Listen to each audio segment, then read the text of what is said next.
que a senhora visualiza as cidades brasileiras, esse fenômeno? E como que a gente, caminho que a gente pode percorrer para atingir um mínimo de sustentabilidade, Daniela? Bom, Andréia, eu acho que tem muitos recortes, não existe uma varinha mágica, mas alguns elementos precisam ser sempre considerados, né? Primeiro é a economia do local. Então, o que gera a economia daquele local? E não dá para deixar isso de lado. Então, você tem um polo turístico, se existe alguma área ambiental que gera aquela economia, se é uma cidade de comércio, se ela é de indústria, agroindustrial, se ela é de serviços. Então, esse foco, sem dúvida alguma, ele é importante. Por que eu estou falando isso? Porque muitas vezes o crescimento desordenado, ele prejudica a própria atividade econômica com relação a isso, fazendo um agravamento de pobreza, de degradação ambiental. Então, existe assim, primeiro entender qual é o perfil daquela cidade e qual é o perfil da população que mora naquela cidade. Porque nós estamos falando de pessoas, de seres vivos, de meio ambiente também natural, né, cultural. E esse é um outro elemento, o elemento cultural. Então, nós temos alguns municípios, algumas localidades, que gostam de ter festividades, que tem um polo de atração muito grande com relação às suas festividades, à sua cultura. Isso precisa ser privilegiado, isso precisa ser sustentado, não é? Inclusive pelos poderes públicos e, por que não, também para a economia, para a indústria e tudo mais. Bom, dito isso, existe uma outra questão. O Brasil não conseguiu superar ainda, de uma maneira absurda, não é? A infraestrutura básica que um município deve ter. Né? Então, assim, a questão do saneamento, ela é grave, dramática, e ela é um atentado à dignidade humana, um verdadeiro atentado. Então, isso faz com que, parece que quando a cidade, a área urbana, está com infraestrutura, ela tem uma disparada de preço, porque fica parecendo um privilégio estar na área urbana que está com a sua infraestrutura em ordem, diante, na verdade, de um Brasil que não tem esse tipo de situação. Então, o que acaba acontecendo? A população de mais baixa renda não consegue se sustentar na área de infraestrutura e ela vai para as áreas que não estão ocupadas, que muitas das vezes são áreas de proteção ambiental. Então, existem algumas dissonâncias de gestão e de ocupação de território que a gente precisaria olhar para isso, não é? E isso significaria superar a questão da infraestrutura, de saneamento e diminuir o impacto da moradia na vida das famílias brasileiras, para que elas não precisassem, na verdade, continuar fazendo essa perpetuação de ocupação de área ambiental, né, de degradação de corpos hídricos e tudo mais. E, paralelo a isso, ter o conhecimento do diagnóstico daquela localidade, daquela economia, e fazer uma crescente virtuosa de capacitação, de estímulo sobre o perfil que tem aquele município. Então, acho que são dois elementos paralelos que precisam ser observados, mas que parece que no dia a dia os municípios não olham para isso, eles só vão passando que nem um rolo compressor por cima de tudo. E, Daniela, a sua fala é interessante porque a gente, quando fala de cidade, eu sou da área ambiental, preponderantemente, é que hoje a área ambiental está tão casada com a área urbana, né? Mas uma questão que você falou, da questão econômica. Porque o que acontece? Tem infraestrutura, os terrenos ficam mais caros e as pessoas são excluídas porque não têm dinheiro e procuram as franjas das cidades. Que esse é um fenômeno, então, de expansão da área urbana para a área rural, que todas essas cidades que não são 100% rural estão tendo pressão para expandirem o seu perímetro urbano. E isso se dá de forma legal, né, através de legislação, discussão do plano diretor, e muitas vezes de forma ilegal. E os ambientalistas sempre falam, na área rural que a gente tem os nossos recursos naturais mais preservados. As nascentes, as matas, por conta até não só da área de preservação permanente, mas a reserva legal do Código Florestal. E aí, como fica, né? Como que a gente... que atrativo que a gente tem e estratégias que o município pode ter para segurar ou para dar sustentabilidade a uma eventual expansão urbana do município. O que você entende, Daniela? Quais são as premissas? Olha, Andréia, tem muita legislação que tem um revestimento de formalidade legal, mas é inconstitucional. É que não dá para a gente ficar tirando pedra em todo mundo o tempo inteiro, né? Tem que ter foco na vida. Mas o fato é que tem muito plano diretor que é inconstitucional, tem muita legislação urbanística que é inconstitucional. E por que eu digo isso? Porque está lá na Constituição, função social da cidade, função social da propriedade, função socioambiental das áreas, né, proteção dos biomas. Então tem muita legislação local que, na verdade, não respeita nada disso. Então, você tem lá no artigo 3º que tem que ter redução da pobreza e diminuição das desigualdades, e tem muito plano diretor e legislação urbanística que agrava a desigualdade e acentua a pobreza. Então, isso é inconstitucional. Então, assim, nós temos alinhamento. Então, qualquer dúvida, olha para a Constituição de volta, né, pega ali os artigos centrais da Constituição, os objetivos da República, pega o da capítulo urbano, da política rural também, porque ali estão os valores, as diretrizes, inclusive os instrumentos que se sobrepõem sobre os outros. E tem que vir, sim, de cima para baixo, falar, não pode, está errado. Está piorando a qualidade de vida das pessoas. Então está escrito lá no 182, a política urbana tem que servir ao bem-estar dos habitantes. Pois bem, se o plano diretor ele prejudica a vida dos habitantes, ele é inconstitucional, porque está falando na Constituição que é para o bem-estar, não para o mal-estar. Entendeu? Então, assim, a Constituição ela é muito clara. E a gente acaba se perdendo muito nos tipos normativos infraconstitucionais, no decreto, no ato normativo, na lei, na revisão da lei, né, e esquece de olhar ali para a nossa carta mestra, que acaba sendo o alinhamento disso tudo. Então, eu vejo que tem muito plano diretor inconstitucional, no mínimo por esse tipo de alinhamento. E outra coisa, quando o município começa a fazer expansão urbana, no meu entender, ok? O município tem que provar que a sua área urbana já está ocupada. E estar ocupada não é ter edificações. Estar ocupada é ocupada de pessoas, não de tijolos.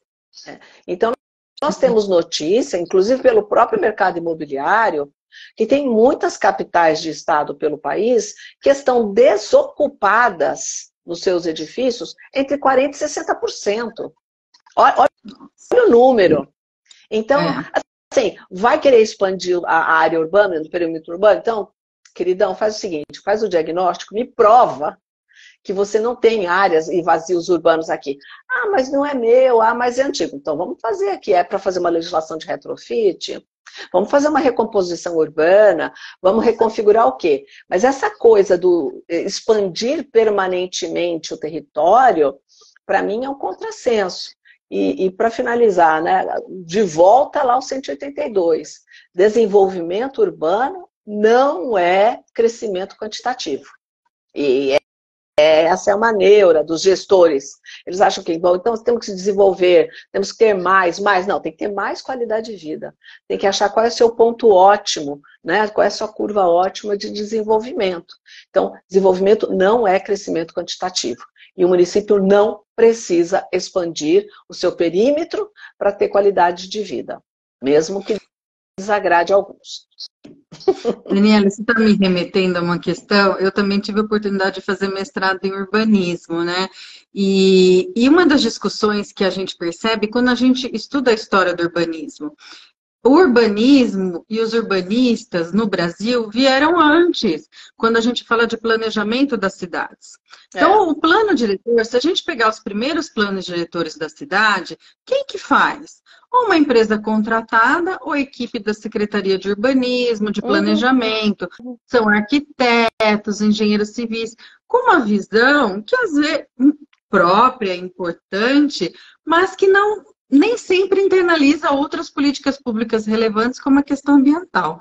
Fazendo uma menção à doutora Roseli dos Santos, que tem o livro, né, de planejamento ambiental pela oficina de texto, super interessante, ela fala uma coisa muito, muito importante. Quando você vai planejar qualquer coisa num território, você tem que olhar primeiro para a questão ambiental, minimamente os recursos naturais. Não dá para planejar desmerecendo um solo, um recurso hídrico, enfim. E eu percebo isso, Daniela, até pelo histórico de Campinas, né, que eu pude participar de alguns planos diretores. A questão ambiental, ela ainda não pegou de vez nos planos diretores. Nós estamos trabalhando para a sua integração, mas a gente percebe que a questão ambiental, ela dificilmente precede a urbana. Vem a urbana, vem as questões urbanas, e depois o meio ambiente tem que se adaptar. Como que a gente faz para inverter essa lógica de política pública e trazer um plano diretor aí equilibrado entre as duas questões? Quando eu fui fazer o pós-doc em Sevilha, fui para Andaluzia, na Espanha, né, que é a gestão de águas para consumo humano. E o que eu via? Por que lá, né? Porque naquela oportunidade, há um pouco mais de 10 anos atrás, o alinhamento de estruturas normativas, né, decisórias entre a União Europeia, o governo nacional da Espanha e a região de Andaluzia. Era uma divisão tripartite de competências, como é no Brasil a relação tripartite de federação, município, estado e União. Lá numa outra modelagem, mas havia uma relação tripartite de competências. E o que foi muito interessante para eu, entre outras coisas, ali nos estudos, eu fui fazer visita de campo, entrevista com autoridades, lá tem uma figura chamada a Autoridade da Água. Então, como é que funciona a empresa, o poder público, seja o que for, vai querer construir uma indústria, vai querer fazer uma expansão de bairro, vai querer, enfim, empreender qualquer coisa. Faz toda a aprovação na parte urbanística, né, tem todos os estabelecimentos. Quando terminou, quando falou sim, aí vai para a Autoridade da Água, porque tem que provar que sabe de onde vai vir a disponibilidade hídrica para sustentar aquilo que está propondo. E essa Autoridade da Água, ela tem o poder decisório de simplesmente falar, não, você não me provou que você vai ter água para fazer isso, portanto não pode. Então, isso traz um processo de responsabilidade. Então, o que eu vejo aqui é que há uma dificuldade muito grande de responsabilização de quem efetivamente dá causa para os graves problemas ambientais que já surgem, já existem entre nós e que estão no processo de agravamento. Né? Então, assim, aquela velha história do loteador clandestino, oportunista, que pega uma área rural, fragmenta, vende ali num preço a ser a população que está ali no entorno, desejosa de ter um lugar, né? Mas não prevê infraestrutura, a população não tem conhecimento sobre isso, o poder público não faz a fiscalização, a população muda para lá e depois vai bater na porta da prefeitura para poder ter água, luz, transporte, etc., que estão isolados no meio do nada. E aquele que vendeu e pôs o dinheiro no bolso está, sei lá, fazendo isso em outro canto. Então, a gente precisa ter ajustes, e me parece muito sério, na questão da responsabilidade preventiva, inclusive, como é esse caso da Autoridade da Água. Nossa, que interessante, Daniela. Aqui, recentemente, né, no atual governo federal, pensou-se em criar a figura da autoridade climática. Não sei se você acompanhou essas discussões. E depois ficou acertado, institucional e politicamente, que se criaria um ministério, né, do meio ambiente e de mudanças climáticas. Aí acabou não tendo essas duas figuras. E hoje, né, a gente tem discutido muito a questão climática. Tivemos aí recentemente o lançamento do Fórum de Mudanças Climáticas e Desastres Ambientais na OAB de São Paulo, você fez parte da mesa lá, e aliás colocou questões interessantes que eu gostaria até que comentasse, principalmente a questão da mobilidade, que foi muito, muito interessante, tem a ver com as cidades também, e alguns municípios têm protagonizado a criação de secretarias do clima, para além das secretarias do meio ambiente, como é o caso de Niterói, no estado do Rio de Janeiro, como é o caso aqui da cidade de São Paulo, aqui no estado de São Paulo, buscou ter uma instituição climática por entender que a questão climática é transversal e preliminar, assim como a questão da água que você colocou aí, né, na Espanha. Essa questão climática, como que você vê, Daniela? É assim mesmo? Ficaria junto ao prefeito, ficaria junto ao ministro, ao governador? Ou é interessante criar uma estrutura? Como que a gente internaliza? Porque a água está batendo no nosso bumbum, literalmente, né? Nós estamos tendo secas exageradas, nós temos chuvas exageradas, ventos exagerados, está todo mundo preocupado, porque esse tal de meio ambiente está reagindo de uma forma que ninguém está mais acostumado. E aí fica todo mundo perguntando como é que vai ser mais resiliente, mais forte, como é que a gente sobrevive a essas intempéries, né, ambientais. E eu imagino que a agenda climática talvez seja propulsora desse assunto, porque com a crise ambiental a gente percebeu que politicamente aqui no Brasil não foi criada uma autoridade climática. Nós temos a ANA, está discutindo ainda se a ANA está vinculada à questão ambiental, está vinculada à questão de desenvolvimento, né? Me parece que o clima seria um propulsor aí dessa responsabilidade na qual você afirma?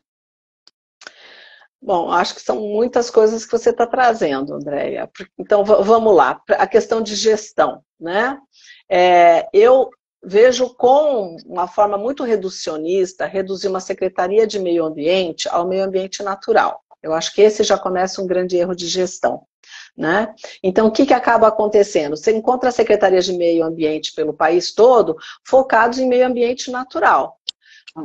E aí, como é que faz o meio ambiente urbano? Como é que faz a fauna, a flora, a gestão de recursos hídricos, permeabilidade de solo? Então, fica uma colcha de retalhos para tratar de um todo e que não é bacana esse tipo de coisa. Então, eu acho que isso já vai dando leituras muito recortadas. Então, eu acho que a Secretaria de Meio Ambiente, de qualquer instância, municipal, estadual ou até do Ministério do Meio Ambiente, não deveria ser focado, né, dessa maneira tão enfática no meio ambiente natural. Né? Por quê? Porque, então vamos lá, vamos aqui um pouquinho sendo, né, usando um pouco meus 30 anos de docência, me permitindo. Um dos graves problemas que eu vejo é o problema de conceito. Muita gente acha que sabe o que está falando e não tem a menor noção do conceito que está usando. Eu acho que esse é um problema grave. Então, a Constituição Federal estabelece 3 tipos de uso para o meio ambiente. E eu não estou vendo ninguém falar disso. E isso traz muito erro estrutural de Constituição, do governo federal, de Congresso, de empresa e tudo mais. Então, como seria isso? É o direito ao meio ambiente, do meio ambiente, sobre o meio ambiente. Então, o direito ao meio ambiente ecologicamente sustentado, ou seja, as pessoas têm que estar bem no meio ambiente. O ar tem que estar respirável, a água tem que estar potável, tem que estar num lugar que não seja muito ruído, blá, blá, blá. Bom, então, aí eu tenho o direito do meio ambiente, que é a ideia da preservação do meio ambiente natural pelas suas próprias características, aí preservação dos biomas e elementos que vão garantir a existência, né, daqueles seres. E sobre o meio ambiente, que é o uso econômico. Então não é tudo o tempo inteiro, qualquer coisa, de qualquer jeito. Então fica parecendo que tudo está no mesmo pacote e não está. Né? Então, qual é o uso estratégico do meio ambiente? Vai ser sobre o uso econômico? Vai ser sobre a sustentabilidade? Vai ser sobre a preservação? Essas conversas, elas não estão acontecendo. E com isso, está havendo, eu acho que uma confusão conceitual muito grave. Dito isso, e pensando como é que a gente sai desse enrosco todo, né? Então eu entendo que precisaria, infelizmente, ficar marcado textualmente por uma norma, fazendo essas divisões que estão na Constituição, que eu não estou inventando, né? Que precisaria estar colocado desta maneira e, a partir daí, conseguir ser estruturado autoridades de meio ambiente. E o clima, como fica sobre isso? Eu prefiro olhar sobre a questão das mudanças climáticas, porque clima é climatologia. Tem universidade do clima e que vão estudar e que é super difícil, complexo, e não vai ser com um chat GPT, uma leiturinha de Google, que a gente vai entender do que se trata. Então, assim, vamos respeitar a ciência. Então, um climatologista, o cara estuda anos para saber do que ele está falando. Agora, como é que na gestão a gente vai fazer sobre isso? Vamos pegar esse repertório científico, os melhores que a gente puder, fazer esses detalhamentos, e entender na nossa localidade, na nossa região, o que isso interfere. É o mecanismo de produção daquela cidade? Então, se é uma cidade industrial, como é que a gente diminui o nosso próprio impacto? É uma cidade que só tem tudo artificializado, ou seja, ela não produz nada, ela não produz comida, ela não produz água, ela não produz nada, ela só pede, depois ela joga tudo para fora. Então, ela usa bem esse resíduo, né? Então, assim, eu acho que nós já temos alinhamentos. O que nós precisamos colocar para os gestores é um reposicionamento com conceitos muito claros, não é, do que pode e que já deve ser feito. Então, a questão da autoridade climática em governo federal é uma autoridade importante para fazer esse tratamento internacional, né? Porque hoje a conversa realmente já tem um outro panorama. Internamente, é um recorte importante, mas vejo dentro dessa perspectiva pragmática, entendeu? Porque não adianta ficar falando lá do IPCC e tal. Quer dizer, aqui, qual é a lição de casa que a gente pode ter? Então, com pragmatismo, eu acho que ela é bem-vinda. Mudança climática, emergência climática, crise climática, tem muitas terminologias que a gente está adotando, porque eu não sei nem se a mudança não virou crise, aí depende depende do que você acredita, né? No nosso fórum a gente percebeu que existem pessoas que acham que a gente não tem que trabalhar na adaptação, que a gente tem que trabalhar só na mitigação, e tem gente que acha que as nossas agendas têm que ser maiores aí para o enfrentamento da nossa emergência climática, né? É um tema muito polêmico, né, Daniela? Mas, de qualquer forma, você estava falando do perfil da cidade, se a cidade é industrializada ou não. Vou fazer uma comparação, né? Aqui em Campinas, nós temos nossa vizinha, que tem a Petrobras, né?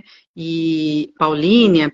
E aqui o grande fator de poluição é industrial, por conta, basicamente, da indústria do petróleo, né? Se você for olhar para o município de Campinas, não. Campinas já não é uma cidade industrializada, ela é uma cidade, a maior parte dos serviços, né, a maior parte das nossas receitas vem de serviços, e, portanto, a nossa maior emissão de poluição atmosférica e de gases de efeito estufa é das fontes móveis. Do sistema de transporte público e do sistema de transporte individual. E aí eu quero fazer uma ponte com a sua fala da mobilidade urbana sustentável, que eu achei muito interessante, principalmente a questão da tecnologia. Divide um pouco com a gente aqui da live essa sua visão que foi construída, né? Eu sei que há várias mãos lá no fórum.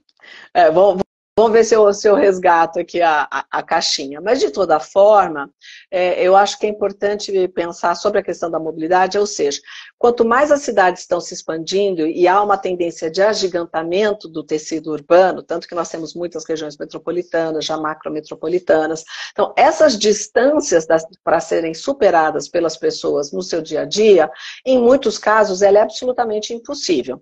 Então, em sendo impossível, a mobilidade é uma questão de dignidade que eu chamo da pessoa urbana.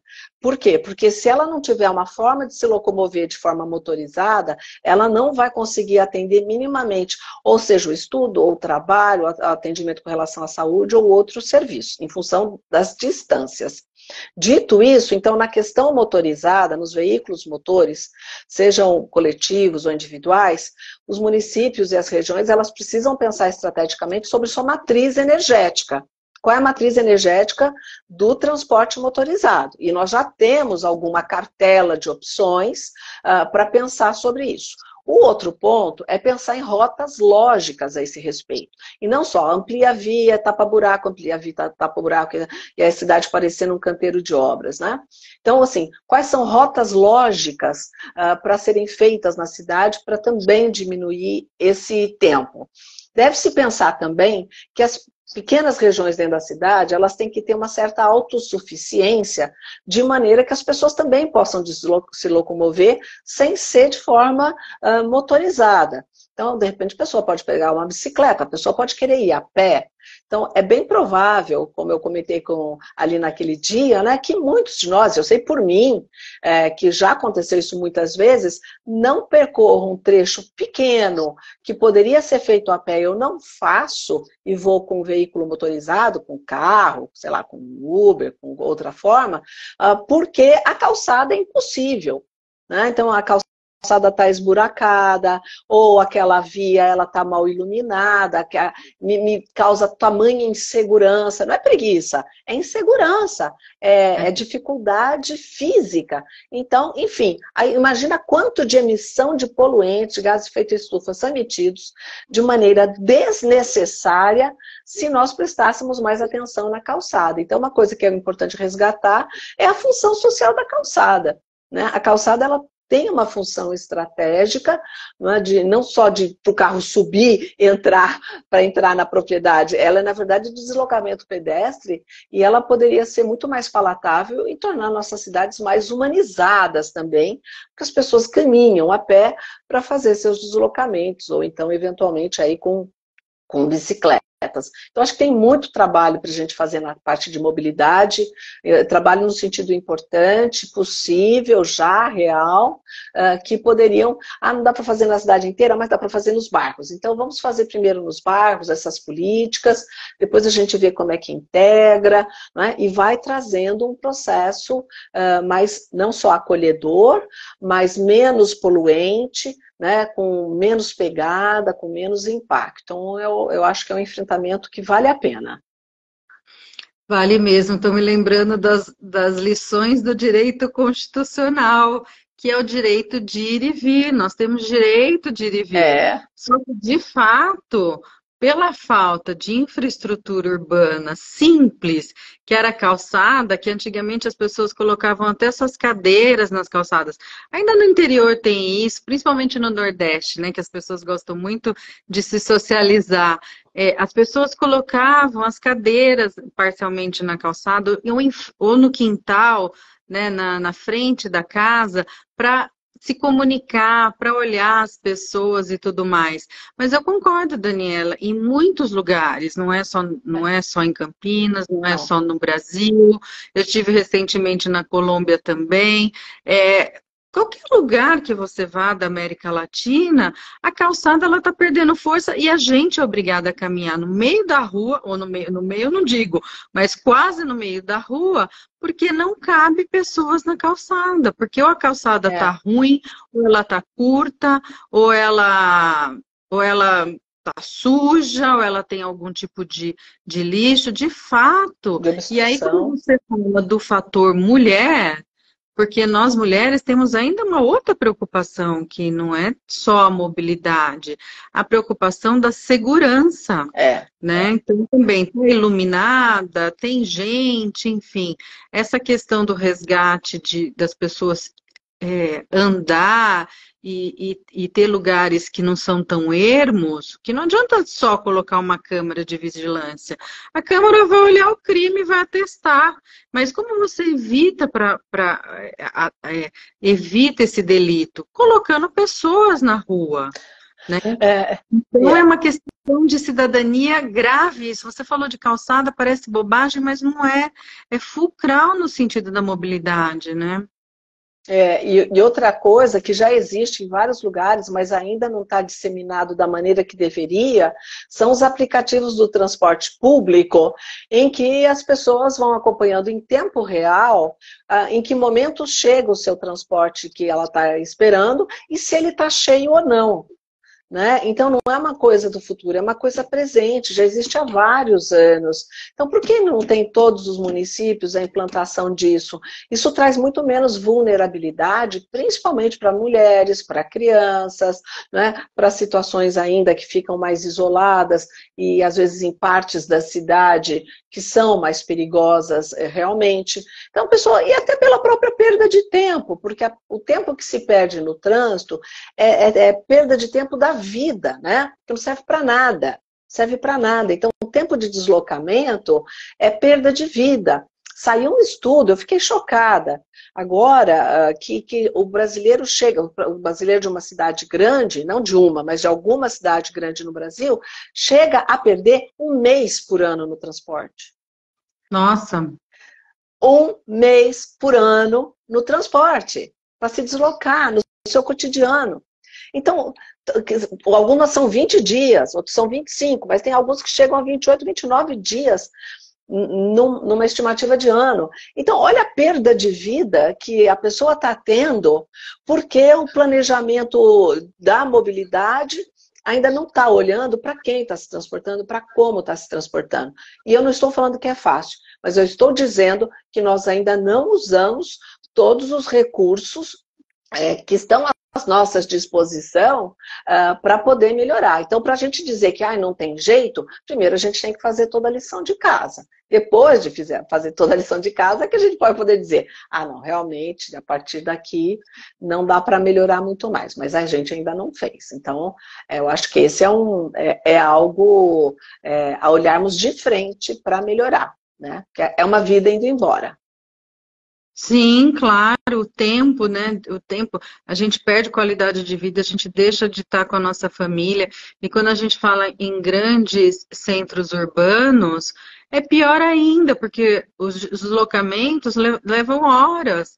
Quem mora, por exemplo, na cidade de São Paulo, eu aqui moro em Campinas, eu levo meia hora de deslocamento para chegar no meu trabalho. E eu vou de transporte individual, não vou de transporte público, porque senão levaria mais tempo ainda. Então tem aí 1 hora do meu dia de transporte, mas tem gente que mora na periferia, por exemplo, mesmo de Campinas, chega a 1 hora, ou cidades satélites também, em São Paulo, enfim.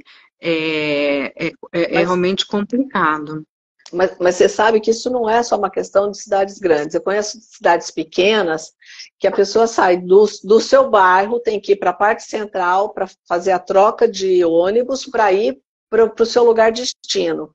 E às vezes uma cidade pequena, a pessoa chega a levar mais de 1 hora, 1h30 para fazer esse deslocamento numa cidade pequena, que o problema não é trânsito. Por isso que eu digo, a gente tem que pensar estrategicamente o deslocamento, porque nem sempre é em razão do excesso de veículo. Quando a gente fala da vulnerabilidade de ficar esperando o ônibus, quando a gente fala que a calçada não está acessível, quando fala-se que dentro de um município pequeno tem 1h30 esperando para você sair de um ponto e ir para o outro num ônibus, nós não estamos falando de congestionamento. Nós estamos falando de, na verdade, de não usar as ferramentas. Exatamente. Percebe? Então, não dá para colocar toda a conta no mesmo lugar. Né? Então, temos que efetivamente pensar sobre outra perspectiva. Né? Os gestores têm que se atrever a pensar sobre outra perspectiva. Né? Talvez se eles andassem de ônibus, né? Pois é. Você sabe, Daniela, que essa é uma questão que a gente critica muito na gestão pública, né? Que é o fasejamento. Normalmente, um tempo de governo é diferente de um tempo de um planejamento urbano, um planejamento ambiental. Um plano diretor, ele tem uma validade aí de 10 anos. Normalmente, esses planejamentos são mais perenes do que uma política de governo que dura aí 4 anos e, eventualmente, uma reeleição do prefeito passa para 8 anos. Mas as pessoas estão muito preocupadas, às vezes, com fasejamento, fazer logo, trazer resultados, enfim, e muitos gestores acabam pecando na parte do planejamento. E aí eu vejo um pouco da profissionalização da gestão pública, né? Por exemplo, o ciclo PDCA, que serve para a gestão de qualquer coisa, né? Você planeja, você pontua, depois você verifica se você errou, acertou e depois você conserta. Parece simples, mas dependendo do tipo de decisão que você toma para gerir uma cidade, essa roldana do PDCA acaba pegando uma gestão inteira. Então, a gente precisa, gente, aí é uma cidadania, aí é educação ambiental e conscientização. Nós precisamos eleger gestores públicos que se comprometam com o futuro. Porque se a gente eleger quem se compromete só com o presente, é fazejamento. E esse fazejamento nem sempre é de acordo com o que a população precisa e que vai trazer qualidade de vida. Como você colocou, né, Daniela? Cidade pequena, não tem trânsito, não tem motivo para a pessoa se deslocar até o centro da cidade para depois pegar um ônibus e voltar para a periferia. Quer dizer, custa fazer um ajuste no sistema de transporte, quer dizer, então são decisões pensando também no coletivo, não só no coletivo, mas no futuro, como que vai ser daqui para frente, né? E Daniela, nesse sentido, aí passando para a questão da cidadania, a gente tem percebido que é um desafio nosso uma gestão participativa, né? A gente sabe que na questão urbanística e na questão ambiental, audiências públicas do plano diretor, poucas pessoas envolvidas, normalmente acabam indo ou os ambientalistas ou o pessoal do mercado, mas a gente tem percebido que as pessoas não têm se envolvido na decisão da nossa cidade. Eu sei que, por exemplo, a gente teve um sucateamento da área ambiental, o CONAMA, que é o que inspira aí os estados e municípios, o Conselho Nacional de Meio Ambiente foi paralisado na última gestão, agora a gente tem o retorno do CONAMA, alguns estados conseguem manter seus conselhos estaduais muito bem ativos, né? Os municipais lutam muito para ter esses conselhos também ativos e poder participar minimamente das questões ambientais urbanas, mas Daniela, eu vou aproveitar que você é Mega Master Super Plus, você viu que eu só estou fazendo pergunta difícil, né? E como é que a gente faz, né? Assim, a sua observação, inclusive internacional, como que a gente estimula que as pessoas participem dessa decisão, já que a nossa Constituição Federal chancela e estimula essa participação cidadã? Tá, então, Andréia, cidadania não é produto de mercado que você compra na prateleira, e parece que é isso que os gestores querem. Agora eu quero esse produto, vai lá, chama a população, vem aqui para audiência, se intere, saiba bastante, dê boas opiniões, agora volta, você não me interessa mais, né? Então, cidadania é um processo de envolvimento e complexo. Então, falando da nossa realidade hoje, então, o que existe? Existe, de um lado, um desconhecimento, a população não sabe o que está acontecendo, e aí tem uma responsabilidade do Estado, amplo senso, né, dependendo do recorte que se faz, então, assim, poder público de maneira geral, e alimentando de informação, né, a população, para que ela possa acompanhar, por isso o processo de transparência é tão importante, para que as pessoas saibam o que está acontecendo, qual é a consequência daqueles atos, e que elas são corresponsáveis por isso. Mas elas só vão querer ser corresponsáveis se elas efetivamente também participarem do processo decisório. E o que acontece é que isso não está sendo real. Então, a população não está participando do processo decisório das decisões urbanísticas, dos microelementos com relação à parte ambiental. Ela está sentindo só a plateia de um teatro. Então, aqueles que estão eventualmente se envolvendo se sentem desestimulados. Falar, o que adianta eu ir lá? Aí a pessoa vai lá, o pessoal já vai estar com tudo pronto, tem que ficar lá batendo palma e ir embora. Então, por isso que eu falo, a cidadania é um processo de construção de maturidade cívica de um Estado que se pretende democrático e que quer também amadurecer, né? Então, para isso há uma construção. Eu tive uma época, eu fui dar uma capacitação numa capital para vereadores. E aí, quando falando lá com os vereadores, eles disseram assim, doutora, não adianta falar de gestão democrática da cidade. Não adianta falar com a população porque eles não estão interessados. Aí eu falei, por que eles não estão interessados? Porque eles não vêm. Eu falei, pera lá, vocês aqui na capital do estado vão abrir para fazer uma audiência pública com a população somente distante, que mora mais em periferia, para vir aqui às 8 horas da noite de uma terça-feira, entendeu? Então, assim, você está pedindo para eles não virem. Você tem que encontrar lideranças locais, você tem que ir num lugar onde eles se sintam à vontade. Eles não sabem como é esse lugar, não é um lugar deles de espaço de tranquilidade, sabe? Existe assim, uma forma de se comunicar. Então, eu até digo, do princípio da informação, do direito ambiental e também o da publicidade que está na Constituição, significa não é só tornar público, né? O princípio da publicidade é informar algo importante, e informar, eu tenho que falar a linguagem daquelas pessoas, e eu não estou subestimando elas, mas eu tenho que criar um elemento de referência com essas pessoas. Senão, por que eu estou fazendo lá? Prefiro ficar em casa, vou lá para quê? Né? Então, é isso que eu digo, cidadania é algo que deve ser construído, e a melhor maneira de fazer isso é a sociedade civil. Sociedade civil organizada é a mola-chave de um país com democracia amadurecida. Então, associações de bairro, espero que tenha cada vez mais, entendeu? Para falar das questões urbanas. Ou associações de segmentos, de setores. Por quê? Porque daí você está num coletivo, aí você está discutindo sobre isso, aí está se envolvendo com aquilo te é depurado, trazido, colocado por uma força coletiva. Então, sociedade civil organizada é que é o elemento-chave. E, Daniela, puxando aqui sardinha para nós que somos gestores públicos, né? Às vezes nós, gestores, temos uma linguagem muito rebuscada. Porque a gente também precisa, como você falou, chegar numa linguagem que as pessoas entendam. Não adianta falar montante, ajusante, data vênia e usar terminologias técnicas que ninguém vai entender. Tem um afastamento entre o agente público e aquele que não é da sua área. Então, assim, esse é um ponto que eu acho que é importante também chamar atenção. Nós, servidores públicos, temos obrigação de nos fazer entender.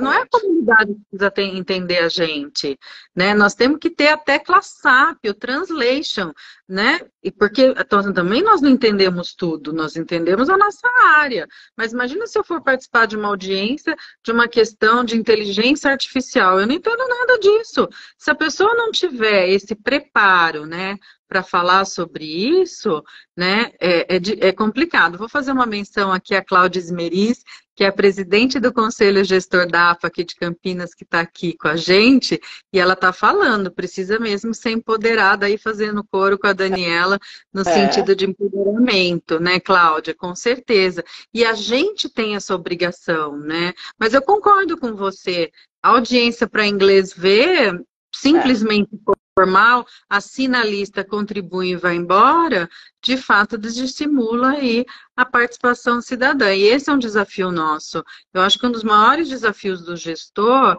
é saber dialogar. Democracia dá trabalho, gente.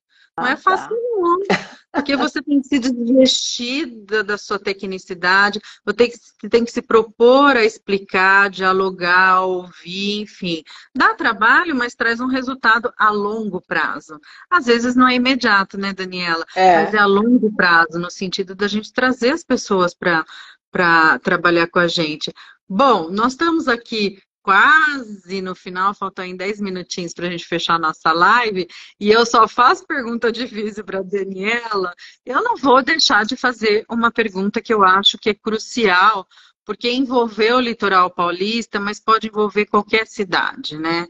Eu vi você nas redes falando dos desastres do litoral norte. Felizmente, muita gente morreu soterrada.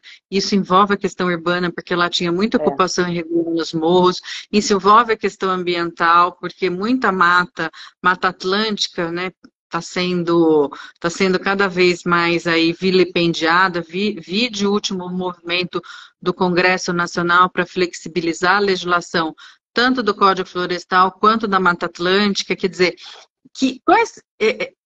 do ponto de vista, principalmente urbanístico, né, que é mais a sua área, como que a gente resolve essa questão? Como que a gente... E eu fiquei muito preocupada com as cidades litorâneas. Mas aqui, por exemplo, as cidades que não são litorâneas também tem morro, também tem rio, esses rios vão encher. Daqui a pouco vem uma microexplosão, um vendaval, que a gente não sabe nem da onde. Como que a gente estrutura estrategicamente essa resiliência das cidades, Daniela?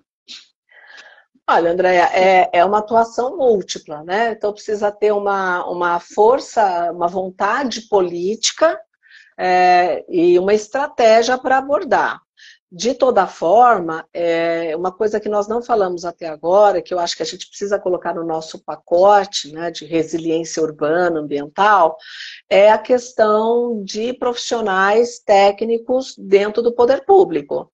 Né? A gente tem visto nesses últimos anos, e não são poucos, um esvaziamento, principalmente nas prefeituras, de profissionais técnicos especializados, ausência de concurso, de boas remunerações, de retenção de talentos dentro do poder público. Ora, precisa haver retenção de talentos e de capacitação dentro do poder público, porque são as pessoas que vão estar lá com um olhar técnico de conhecimento, a olhar pelo viés público, do coletivo, do interesse coletivo, né? Então, nem tudo é terceirizável e não desejamos que seja. Uma coisa é terceirizar uma gestão, uma execução, mas não um olhar estratégico, planejamento estratégico.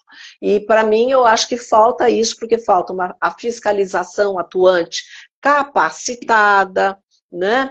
Falta, na verdade, uma rede de profissionais do poder público que possam dar conta disso. Às vezes você vê municípios com uma área gigantesca e tem 2, 3 funcionários para tomar conta daquilo.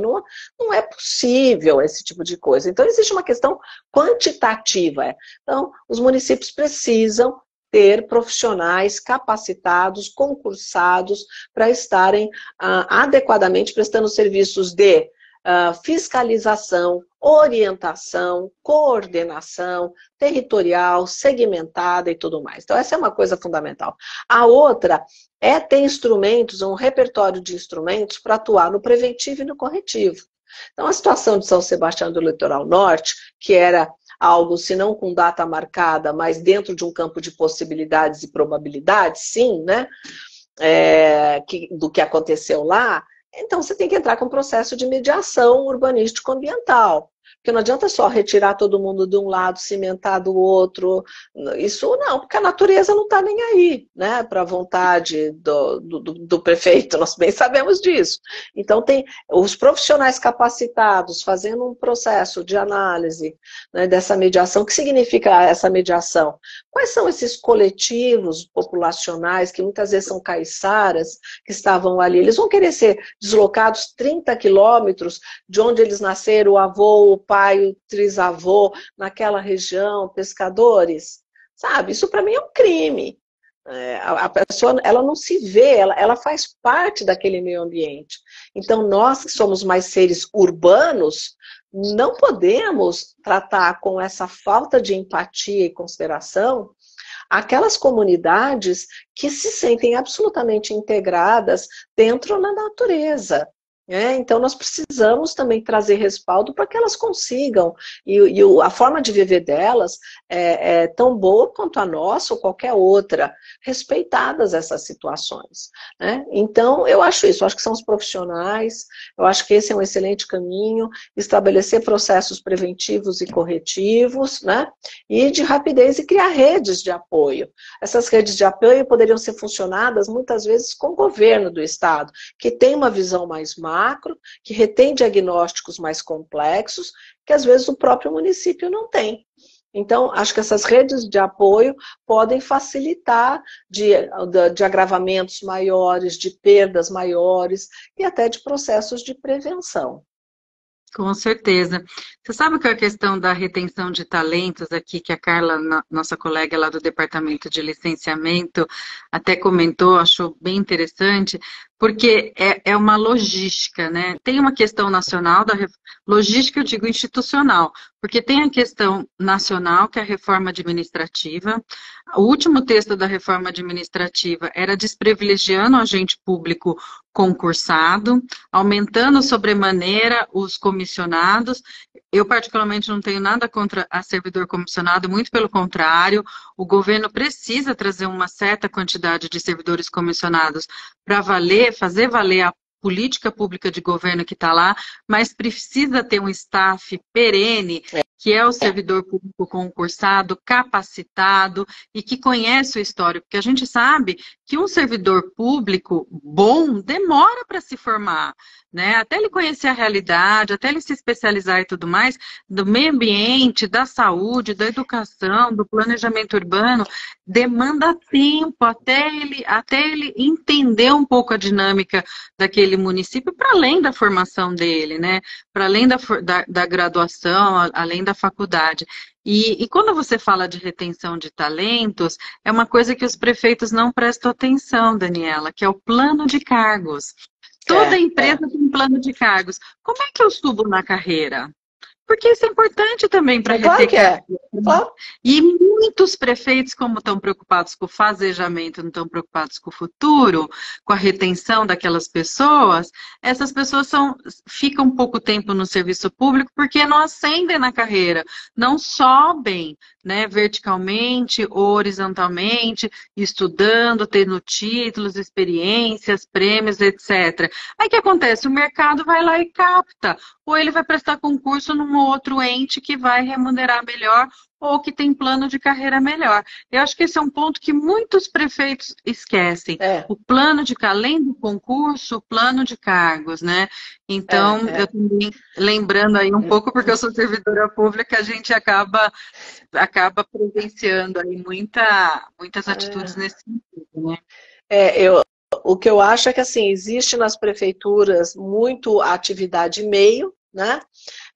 Mas a atividade fim, somente em município, vem muito mais na parte da educação, porque é obrigatório pela Constituição ter sua estrutura educacional de ensino fundamental. A parte de saúde, muitos já estão bastante fragilizados, e no final das contas o meio ambiente e a parte urbanística não é visto desta maneira séria e estratégica como atividade fim permanente. Só que é isso que colapsa uma cidade ou alavanca uma cidade. Ponto. É isso que põe a cidade lá para baixo ou põe a cidade lá para cima. E eles não conseguem entender. A tecnicidade, né, Daniela? A tecnicidade, acho que é extremamente importante aí na condução da gestão das cidades. Não pode ter só um olhar político. Não. Tem que ter a tecnicidade, de fato. E a gente precisa aí cada vez mais se capacitar e cada vez mais dialogar. Gente, só para vocês terem uma ideia, a gente está falando aí, hoje nós estamos no Dia Internacional do Meio Ambiente. Ele foi criado em 1972. A gente está desde a Conferência de Estocolmo, né, instituindo esse dia, trazendo pessoas e trazendo conferências individualmente ou coletivamente, como é o caso da CEMEI aqui de Campinas, para a gente poder crescer enquanto humanidade, para a gente poder evoluir, para a gente poder minimamente não só sobreviver nesse planeta, mas ter o mínimo de qualidade de vida, né? Ter o mínimo aí de acesso ao alimento, a não poluição da água, do solo, do ar, etc. Como é que a gente sobrevive e como é que a gente vive bem nesse planeta? E nesse contexto, Daniela, deixa eu ver até o horário aqui, ó, já são 8 horas. Eu queria fechar aqui com você o nosso bate-papo. Vocês podem ter percebido que eu aproveitei a Daniela, porque eu sou muito fã dela. Eu sou fã não só do posicionamento acadêmico, institucional, eu admiro demais o seu ativismo, Daniela, e eu te acompanho sempre. E por isso que eu te explorei tanto nessa live curta, fazendo perguntas capciosas, que eu sei que a resposta ela é muito ampla e transversal e toda de estrutura, mas te ouvir, né, não só refresca, mas nos situa, porque do seu olhar maduro, do seu olhar sério em relação à questão pública que é urbana e ambiental. E aí eu te deixo aí os últimos minutinhos para você se despedir aí do pessoal que está aqui ao vivo. Muita gente entrou e depois vai assistir a nossa live. Que delícia, Andréia. Não, realmente foi uma hora de bate-papo, assim, a gente vê o quanto tem de assunto para ser falado sobre esse dia, mas a mensagem que eu gostaria de deixar hoje, eu me inspirei da ONU espanhola, né, United Nations Environmental Program, que eles têm a UNEP, né, que é, além do reduza, reuse, recicle, use a sua voz e use as suas decisões para transformar. Né? Então, se você tiver que falar algo para alguém, se você tiver que passar uma mensagem, se você tiver que dar uma orientação, se você, né, exercite a sua fala e exercite a sua decisão para que você possa fazer o seu trabalho de formiguinha, porque todo ele é muito importante. Então, acho que essa é a mensagem que eu gostaria de deixar no dia. Todos nós temos voz para ajudar a mudar a situação em que nós nos encontramos.